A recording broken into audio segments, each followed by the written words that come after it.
이 매임에서 푸는 것이 합당치 아니하냐, 이런 제목으로 누가복음 강의를 이어가겠습니다. 그리스도께서 행하신 또 다른 이적에 관한 기록이 본문에 기록되어 있습니다. 우리가 주목해야 될 것은 그리스도께서 행하신 모든 이적과 기사는 반드시 어떠한 목적을 따라서 그 일이 일어났다라는 사실입니다. 주님이 행하시는 일은 절대로 우연히 존재하지 않습니다. 분명히 의도된 어떤 목적이 주께서 행하시는 일들 속에서 나타나고 있는 것을 우리는 확인할 수 있습니다. 자, 그렇다면 여러분, 우리의 인생에서 일어나는 일도 마찬가지겠죠. 절대로 우연히 일어나는 일은 존재하지 않는다는 겁니다. 모든 것은 필연적으로 발생하고 그 일들을 통해서 하나님의 정하신 뜻과 목적이 이루어진다라는 것을 우리가 알고 믿어야 합니다. 우연처럼 보이는 일들 속에서도 우리는 무엇인가 우리들에게 교훈하시는 바가 그 속에 담겨 있다는 것을 알고 그것을 찾고 발견하기 위해서 노력해야 합니다.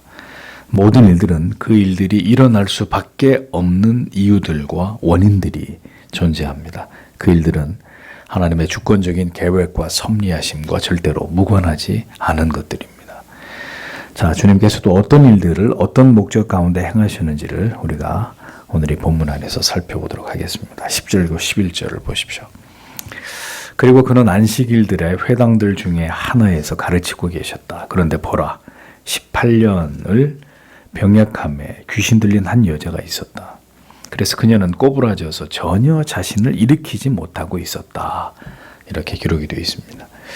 자, 이제 그 일이 일어난 시간과 장소는 안식일이었고 회당이었습니다. 이것을 밝히고 있는 것은 이제 일어날 어떤 사건이 안식일, 오늘 이 사건이 일어난 그날이 안식일이라고 서두에 밝히고 있기 때문에 이 안식일과 어떤 깊은 관련이 있을 것이다라는 걸 암시하고 있는 것입니다.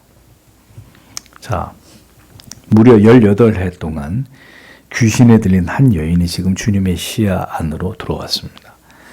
귀신에 들린 그녀의 몰골은 한눈에도 알아볼 수 있을 정도로 매우 심각한 상태였습니다. 꼬부라져서 전혀 몸을 펼 수 없는 매우 고통스럽고 흉측한 모습이었습니다. 귀신이 들려서 일어난 병이라면, 자, 그 귀신이 떠나기 전까지는 그게 고칠 수 있는 병이에요? 고칠 수 없는 병이에요? 고쳐지지 않는 병이에요. 절망적인 병이에요. 그냥 어떤 육신의 어떤 질병 때문에 생긴 병이면 약을 통해서 치료를 하든지 고쳐보겠는데, 성경이 얘기합니다. 이 여자한테 귀신이 들려서 이렇게 꼬부라져 있는 이런 상태가 된 거다. 이런 질병을 이 여인이 지금 앓고 있는 것이다. 이렇게 얘기를 합니다. 18해 동안 귀신에게 사로잡혀서 이 병을 알아온 이 여인의 모습이 어떠할지를 한번 상상해 보십시오. 그녀는 절망의 끝에서 죽지 못해서 살아가는 삶을 그저 간신히 이어가고 있었을 것입니다. 그리스도를 만나기 전까지 그녀에게는 이러한 기적과 같은 날이 그녀에게 찾아오리라는 것을 전혀 알지 못했을 것입니다. 절망적인 거죠. 내가 왜 이런 모습으로 이렇게 살아 있어야 되는지 누구도 알려주는 사람이 없고 자기 자신도 깨닫지 못하고 그냥 고통스러운 날이 기약도 없이 계속 되고 있었던 그런 처지에 놓여 있었던 여인이었습니다. 성도 여러분, 누구나 절대로 바뀌지 않은 어떤 문제들을 모두 안고 살아갑니다. 노력해서 바꿀 수 있다면요, 뭐가 문제가 되겠어요? 누가 나에게 어떤 은혜를 베풀어서 그 상황에서 나를 건져내거나 그 문제를 해결해 줄 수 있는 것이라면 그 문제도 아니죠. 문제는 절대 바뀌어지지 않는 문제들이 우리 모두에게, 우리 각자에게 다 존재한다는 겁니다. 그러니까 절대로 사람의 노력이나 힘으로 해결되지 않는, 정말 아무리 노력해도 바꿀 수 없는 우리 안에 있는 어떤 아픔들, 상처들, 우리를 힘들게 하는 어떤 상황들, 환경들이 우리들에게도 이 여인처럼 18해 동안 속수무책으로 꼬부라져 있는 상태로 그렇게 살아야만 됐던 이 여인처럼 그런 고질적인 절망적인 문제들이 우리들에게도 존재할 수 있다는 것입니다.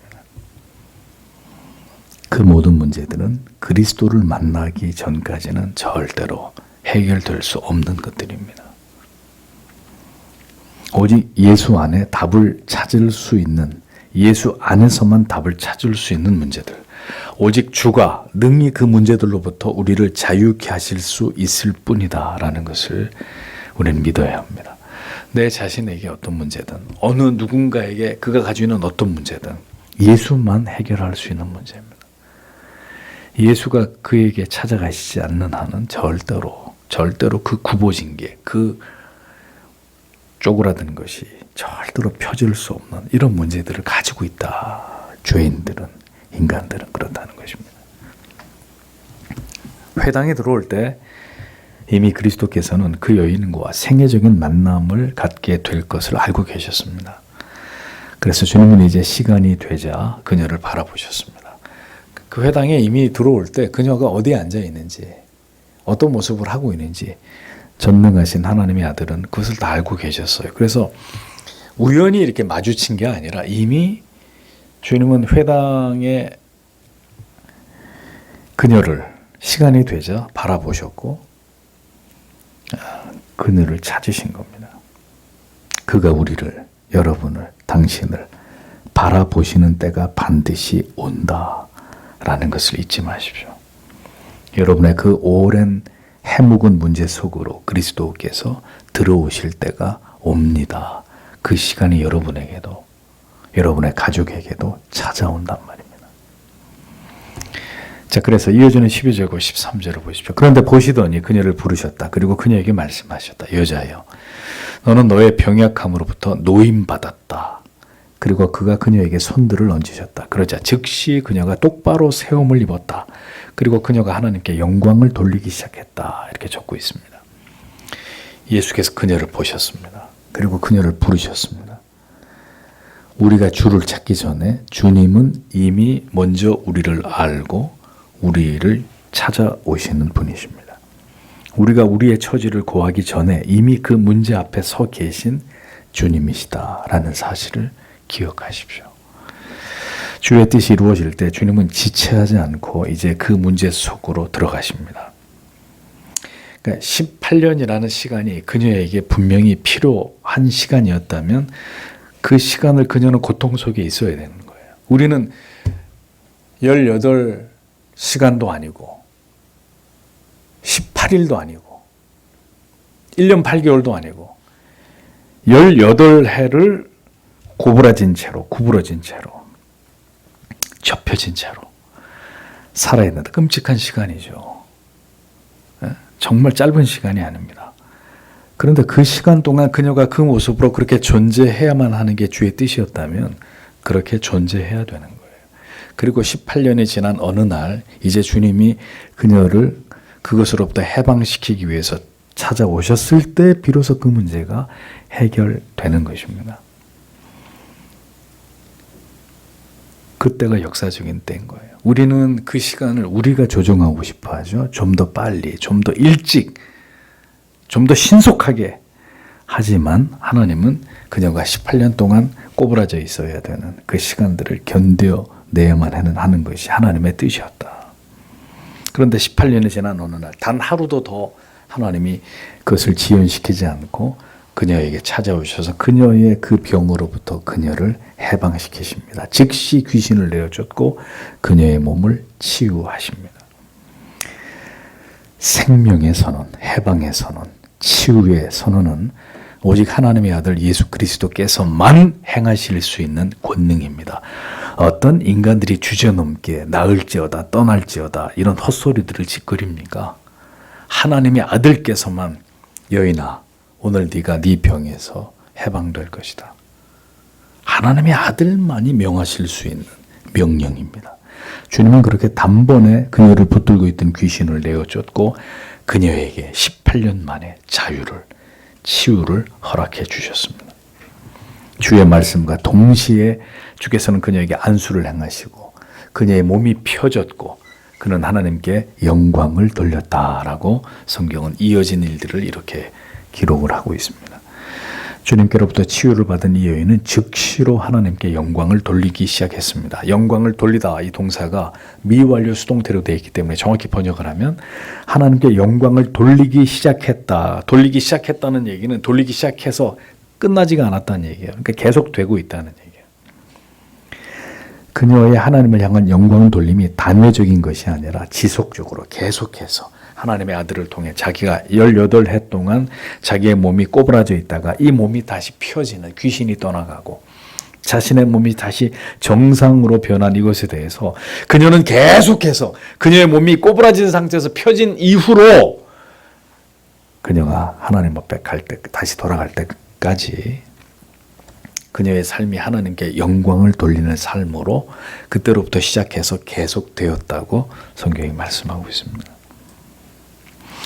아니, 그리스도를 통해서 인생의 문제가 해결되고 영생을 얻게 된 자들의 가슴 속에 영원히 잊혀지지 않는 십자가가 심겨졌다면 우리는 예수 십자가 때문에 계속 감사하고 감격하고 기뻐해야지. 예? 그게 한 번만 그런다든지 아니면 한 달만 그런다든지 1년만 그러고 끝나버리면 그게 정말 예수 만난 사람일까요? 예수 만난 사람의 모습과 증거일까요?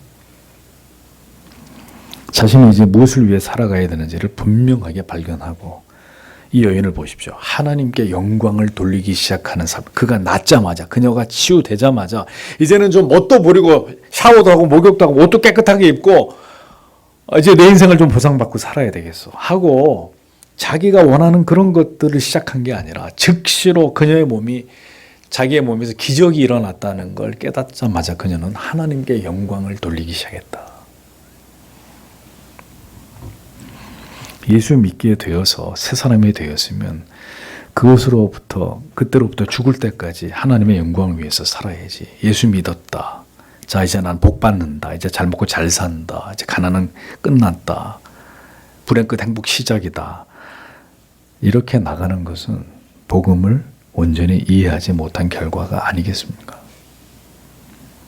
여러분은 하나님을 영원롭게 하는 것에 삶의 초점이 맞추어져 있고 지금도 그걸 위해서 살아가고 계신가요? 구원의 감격을 맛보았으면서도 여전히 복, 형통, 번영, 안전, 내 자신만, 나만을 사랑하면서 혹시 그런 인생을 여러분들이 살아가고 계시지 않습니까? 예수를 믿고 구원을 받으며 어떤 오랜 문제가 하나님의 은혜로 단번에 해결되었을 때 그 사람이 어떤 마음과 삶으로 하나님께 영광을 돌리는지를 보면 이 사람이 리얼 크리스찬인지 아니면 페이크인지 가짜 크리스찬인지 알 수 있단 말입니다. 18해 동안 귀신에게 사로잡혀 몸을 펼 수 없었던 여인이 고침을 받게 되는 기적적인 일이 일어난 직후에 이제 이 사건은 예수를 비난하고 멸시하고 부정하는 자들에 의해서 그들의 먹잇감이 되어버립니다. 자, 다음 장면을 보겠습니다. 14절에서 17절까지를 보겠습니다. 그러나 회당장이 대응하여 안식일에 예수께서 치료하셨다는 것을 분개하여 그가 무리에게 말하고 있다. 일하기를 적절한 엿새가 있다. 그러므로 그 날들 중에 너희는 와서 고침을 받아라. 그리고 안식일에는 말라 하고 그러나 주께서 그에게 대답하셨다. 그리고 그가 말씀하셨다. 위선자들아 너희의 각 사람은 안식일에 자신의 소나 또는 나귀를 외양간으로부터 풀어 끌고 가서 물을 주지 않느냐? 그러나 아브라함의 딸인 이 여자를 그녀를 사단이 묶었다. 보라 10의 8년을 안식일에 이 사슬로부터 풀리는 것이 적절하지 않느냐? 그래서 그가 이것들을 말씀하실 때 그에게 반대하고 있는 모든 자들은 부끄러움을 당하고 있었다. 그리고 모든 무리는 그에 의해서 일어난 모든 영광스러운 일들에 대해 기뻐하고 있었다라고 직역이 됩니다. 예수님이 안식일에 회당에서 18년 동안 귀신에 들려서 몸을 펴지 못했던 이 여인의 병을 고치는 것을 누가 지켜봤어요? 회당장이 지켜봤어요. 그걸 지켜보고 난 다음에 회당장은 격분했습니다. 그 이유는 안식일은 엄연히 노동을 금하라고 율법에 기록이 되어 있는데 저 예수가 그걸 어겼다라는 겁니다. 회당장은 회당에서 일어나는 모든 일들에 대해서 이것을 관장하고 주도하고 책임지는 이런 역할을 하는 사람입니다. 그러나 자기의 회당에서 예수님이 회당장인 자기를 완전히 무시하고 자기의 회당에서 율법을 어기면서 안식일에 누군가를 고치는 이런 행위를 범했기 때문에 이 회당장은 자기의 권위와 자존심에 엄청 상처를 받은 거예요. 자존심이 확 상한 거예요. 저게 날 뭘로 보고 지금 내 회당에서 안식일을 범하는 이따위 지금 죄를 저질러 격분한 겁니다. 18해 동안 귀신에게 묶여서 고통을 당해왔던 이 여인에게 일어난 기적은 아랑곳하지도 않고 그 현장을 지금 이 회당장이 다 지켜봐 놓고도 이 여인과 함께 하나님께 영광을 돌리기는커녕 오히려 이 같은 기적을 행한 예수님을 질타하고 있었습니다. 자, 보십시오. 이렇게 율법주의에 사로잡힌 자들의 관점은 기적이 일어나서 한 육체가 지금 치유를 받고 귀신에게 노임을 받아서 자유함을 입으면서 그녀가 이 주님께 돌아와서 하나님께 영광을 돌리는 이런 일보다는 그저 자기들이 생명처럼 여기는 율법 준수 그리고 자기의 체면 이런 것들에 더 치중이 되어 있는 이런 기형적인 모습을 보여주는 것입니다. 정말 기뻐해야 될 게 지금 뭔데 그거는 다 제껴놓고 기분이 상한 거예요. 기분이. 내 회당에서 감히 나를 제끼고 율법을 버젓이 어기는 이런 참남한 짓거리를 했다? 예수라는 자가 오직 그것만 중요한 겁니다. 이 회당장에게는. 여러분 이것이 얼마나 가식적이고 위선적인 모습인지를 보십시오. 그러니까 회당장의 눈에는 눈앞에 벌어진 기적 따위는 보이지 않는 겁니다. 그러니까 이런 일은 그에게 전혀 중요한 일이 아니에요. 오직 자신의 회당에서 일어난 이 반율법주의적인 행위만이 율법에 반한 행위만이 그를 진노하게 만든 이유가 됐을 뿐이었다는 겁니다. 그러니 이 회당장은 영혼에 대한 사랑이 눈꼽만큼도 없는 사람이에요. 영혼에 대한 어떤 사랑도 긍휼도 그에게는 존재하지 않고 하나님께서 그의 아들을 통해서 행하신 이 위대한 일에 대해서는 전혀 관심을 두지 않는 그런 매우 강팍한 그런 사람이었다는 걸 알 수 있는 거죠. 무엇이 중요한지를 놓치고 정말 뭐가 중요한지를 놓치고 예수를 믿고 있는 사람들이 있습니다. 어처구니 없게도 이 회당장처럼 오직 엄격한 말씀 준수 그리고 뭐가 옳으냐 그르냐 이걸 논하고 이걸 판단하고 이걸 단죄하는 것만이 중요한 거예요. 늘 그것만이 중요해. 그 불필요한 신학적 교리적 논쟁으로 문제를 일으키고 많은 영혼들을 도리어 혼란에 빠뜨리고 올바른 분별력과 판단력을 마비시켜버리는 이런 사악한 일들을 획책하는 어리석은 자들이 그때나 지금이나 교회 안에 존재합니다. 모두 이 회당장처럼 한 영혼에 대해서는 어떤 관심도 없는 그 사람 누가 회심해서 신자가 되고 십자가를 경험해서 그가 생애적인 변화를 갖게 되든지 말든지 그건 지금 중요한 게 아니라 맞아 틀려 옳아 옳지 않아 지켰어 안 지켰어 이것만 중요한 사람들. 무엇이 진정으로 소중한지를 복음의 중요성을 놓쳐버린 자들이 그저 자기들의 주장만을 정당화하면서 그릇되고 경직된 율법적 지식을 앞세워가지고 오히려 복음과 진리를 가려버리고 영혼들을 넘어지게 하는 일들을 행하는 경우들을 종종 대면하게 됩니다. 지금 이 영혼에게 복음이 필요한데 예수를 만나는 게 필요한데 그러면 예수 복음을 전하고 그가 십자가를 경험하도록 주의 긍휼과 자비가 임하기를 기도하면서 복음을 가르치는 게 중요한데 복음을 다 집어치워버리고 지켰어 안 지켰어 했어 안 했어 잘못된 잣대를 적용하는 겁니다. 영혼을 죽이는 거예요. 영혼을 그리스도 앞으로 데려가고 있는 게 아니라 율법 밑에 집어넣어서 깔아뭉개버리는 거죠.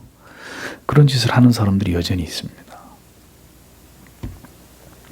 주님의 교회와 영혼들을 전혀 사랑하지 않는 사람들입니다. 오직 자기들의 기준과 잣대로 시비를 가리는 것만이 중요하게 생각하는 이런 어리석은 사람들이 있습니다. 오늘도 한 영혼이 사탄의 매임에서 벗어나서 그리스도께로 돌아오는 참된 복음 안으로 들어오는 것을 가장 기뻐하는 자들이 진정한 그리스도인이고 주님의 마음을 품은 자들 아니겠습니까? 그건 관심이 없는 거예요. 그 지적인 교만, 자기 만족 안에 갇혀서 더 중요한 복음 안에서의 가치를 보지 못하는 자들, 그들은 교회 안에는 있지만 그리스도 밖에 있는 자들일 수 있습니다. 회당장은 일을 해도 좋은 엿새 동안 와서 고침을 받고 안식일에는 하지 말아야지. 안식일에는 금해야 될 게 아니냐. 이렇게 얘기합니다. 참 말 같지도 않은 얘기를 하고 있습니다. 그렇죠? 병이 낫는 일이 뭐 어디서나 언제나 일어나는 일입니까? 월요일부터 금요일까지 열심히 회당에 나오면은 언제나 뚝딱뚝딱 이렇게 그냥 병이 고쳐지는 그게 흔히 일어나는 일입니까? 아니 엿새 동안 일할 때 와서 병 고침 받고 안식일은 하지 마라. 이 도대체 무슨 개념을 가지고 이런 얘기를 하고 있는 것일까요? 회당장이? 그의 말이 아주 궁색하게 들립니다. 뭐 회당에 나오기만 하면 저절로 병이 고쳐집니까? 그곳에 하나님의 아들이 메시아가 있었기 때문에 병이 낫고 귀신이 떠나가는 역사가 일어났던 거지. 예? 뭐 평일날 오라고요? 오면 뭐가 달라져요? 뭔 얘기를 자기가 하고 있는지도 모르는 무의미한 그저 율법적인 원칙만을 공허하게 내뱉고 있는 이 회당장의 말을 보십시오. 생명 없는 말을 보십시오. 제가 아니라 예수 그리스도께서 복음이 제일 혐오하는 게 생명 없는 율법주의, 생명 없는 엄격주의, 생명 없는 지식주의. 우리는 이것을 배격합니다. 환멸을 느낍니다. 아주. 옳고 그름을 진리 앞에서 성경을 통해서 우리는 분명히 살펴야 되고요. 우리는 바르는 신앙의 길을 가야 됩니다. 제가 그것을 틀렸다고 말씀드리는 게 절대로 아닙니다. 그러나 그것만을 위해서 예수 그리스도의 생명의 복음의 가치를 영혼을 그리스도께로 인도하는 일을 소홀히 하거나 그것을 간구하는 것은 절대로 올바른 일이 아닙니다. 개혁교회를 다니는 성도 여러분, 여러분들께서 교리를 배우시고 기독교 광요를 알고 청교도를 비롯한 칼빈, 루터 지금 그게 중요한 게 아니고 여러분들은 누구에게 예수 그리스도의 피 묻은 복음을 전하셨느냐. 그게 중요한 거라는 거예요. 우리는 전통적인 개혁파 정통주의의 신앙을 계승하는 장로교회, 개혁교회의 후예입니다. 누가 물어봤어요, 그런 거? 그런 게 뭐가 중요합니까? 우리가 우리 입으로 우리가 교리적이다, 성경적이다 이렇게 얘기하는 게 그게 무슨 의미가 있습니까? 내 입으로 오늘도 지옥을 향해 걸어가고 있는 자들을 향해서 당신 예수 믿고 천국 가야 됩니다. 멸망의 길로 가고 있어 지금 당신은. 이렇게 말 한마디 할 줄 모르면서 응? 뭐 어떤 교회가 옳으니 뭐가 교리적으로 맞니 틀리니 이런 얘기를 떠벌리는 게 무슨 의미가 있습니까? 이 회당장과 뭐가 다르죠?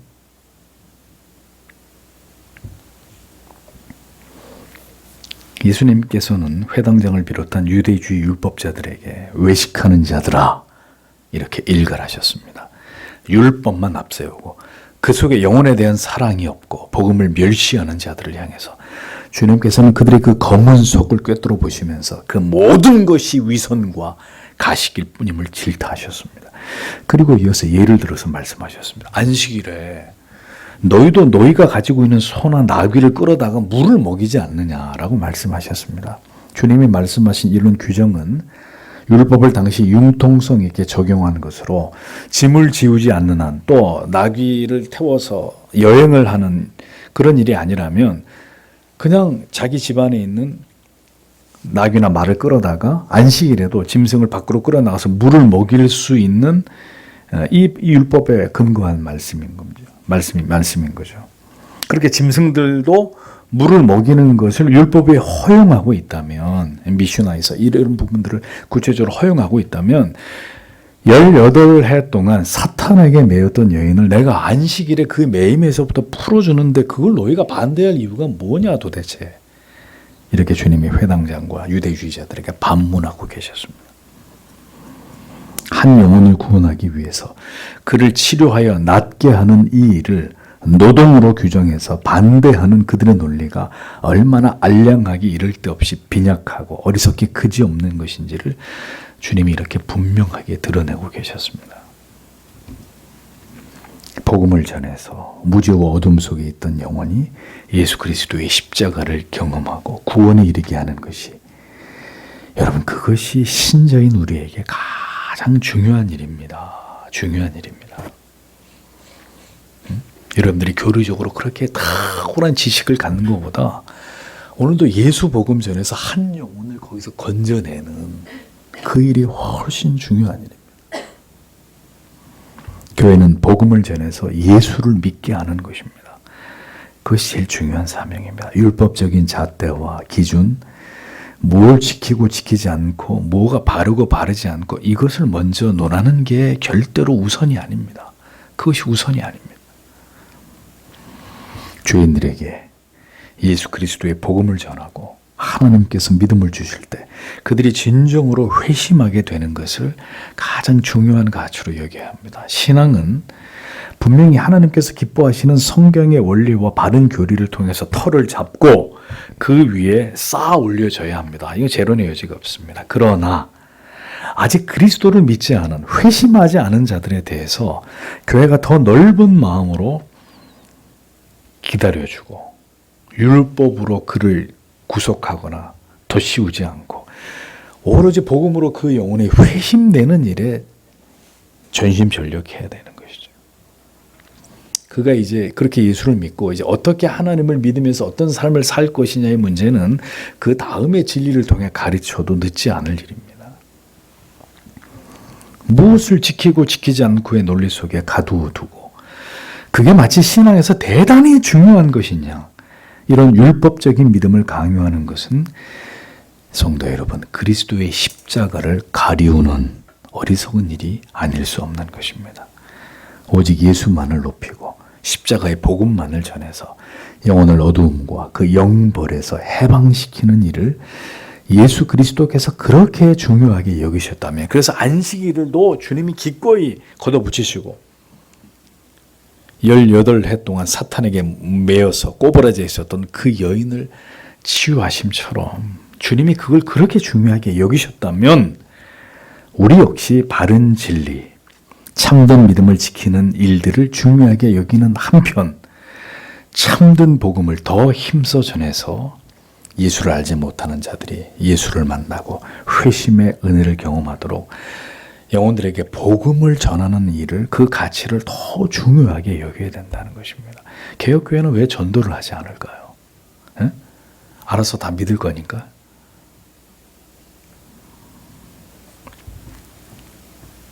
왜 한 영혼을 더 긍휼히 여겨 그에게 예수의 피 묻은 손을 내어 밀어 주님께로 인도하는 데는 관심이 없고 교리적으로 이런 걸 따지는 것만 그렇게들 좋아하실까요?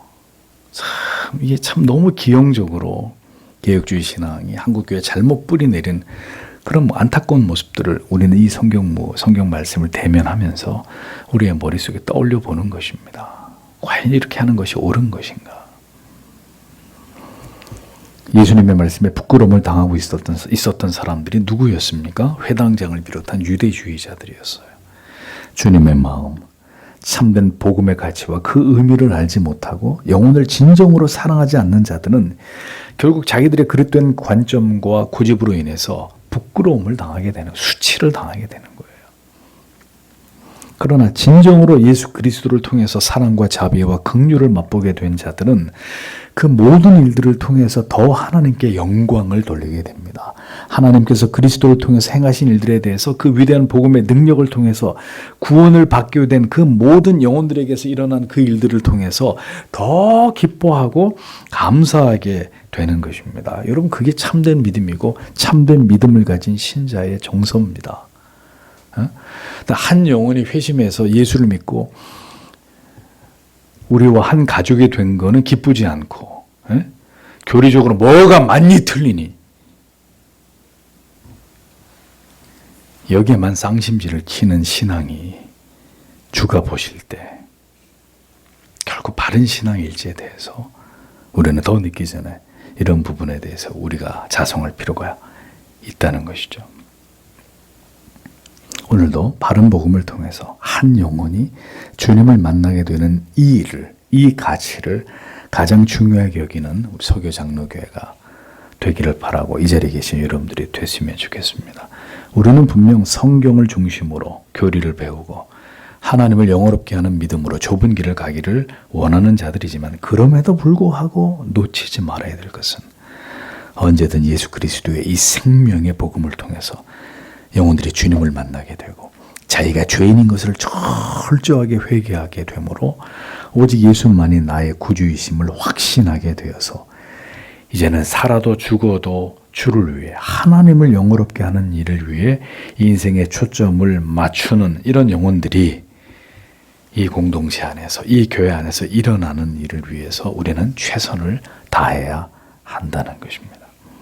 개혁주의, 개혁교회라는 이름보다는 참된 복음을 통해서 회심을 경험하는 자들이 많아지는 교회 되는 것이 우리의 구주께서 진정으로 기뻐하시는 일이라는 것을 잊지 마시고 주여 이 교회에 발걸음을 하는 모든 분들이 복음 안에서 오직 복음 때문에 오직 십자가를 경험하는 것을 통해서 회심하는 역사가 그 영혼이 송두리째 변화되어서 이제 인생의 새 길로 행하게 되는 이 놀라운 회심의 은혜가 그러한 하나님이 행하시는 일에 대한 그 놀라운 영광이 언제나 이 교회에 하나님 입게 하여 주시옵소서. 여러분 오늘은 이것이 우리의 기도의 제목이 되기를 원합니다. 다른 것들로 이 교회의 정체성을 설명하는 게 아니라 복음이 전해지고 있는 교회, 십자가의 복음이 전해지고 있는 교회, 그 복음을 듣고 영혼들이 변화되는 그리스도께로 돌아오는 생명이 수혈되는 교회. 아니 그거면 충분한 거 아닙니까? 뭘 다른 걸 자랑하겠어요? 주신 말씀을 통해서 주님 제가 이 복음을 전하는 자가 되게 하시고 이 교회가 주 오시는 날까지 이 복음을 전하는 그리스도의 십자가를 자랑하는 교회 되게 해 주시옵소서. 영혼들을 지극히 사랑하여서 그들을 주님께로 이끌고야 마는 그러한 우리 공동체가 되게 해 주옵소서. 오늘도 이 기도를 우리 함께 한 마음으로 드리고 돌아가도록 하겠습니다. 기도하겠습니다.